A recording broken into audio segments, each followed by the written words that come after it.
तर शेतकरी बंधूंनो, आपण बघू शकता ह्या शेतकऱ्यांनी खूप मोठी चुकी केली आहे आणि ती काय चुकी केली ती तुम्हाला मी या व्हिडिओमध्ये सांगणार आहे। तर आज दिनांक आहे 20 मे 2026।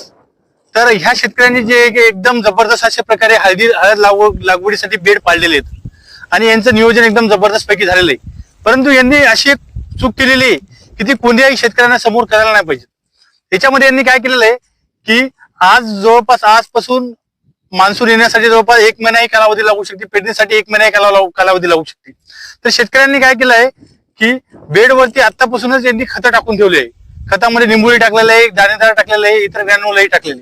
आता याचं नुकसान तुम्हाला सांगतो काय होते। आता सध्या टेम्परेचर जे आहे ते 45 डिग्री सेल्सिअस जवळपास टेम्परेचर आहे आणि हवेचा वेगही जास्त आहे।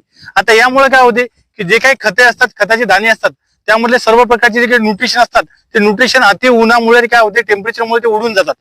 दुसरा प्रॉब्लेम असा होतो की मान्सून येण्यापूर्वी अवकाळी पाऊस पडतो आणि अवकाळी पाऊस हा कमी जास्त प्रमाणामध्ये असतो। कधी जास्त जर पाऊस झाला तर जे काही आपण खते टाकलेले ते खते ह्या बेडमधून असे वाहून जातात, त्यामुळे ते खताचा काही फायदा आपल्याला होत नाही। तर अशा कंडिशन मध्ये जेव्हा आपल्याला काही खत टाकायचे असेल, हळद असो किंवा सोयाबीन असो, तर आपण पेरणीच्या 2 दिवस अगोदर 4 दिवस अगोदर टाकू शकतो किंवा एक पाणी आल्यानंतरही टाकू शकतो, परंतु अशा प्रकारे उन्हामध्ये टाकण्याची गडबड कोणीही शेतकऱ्यांनी करायला नाही पाहिजे।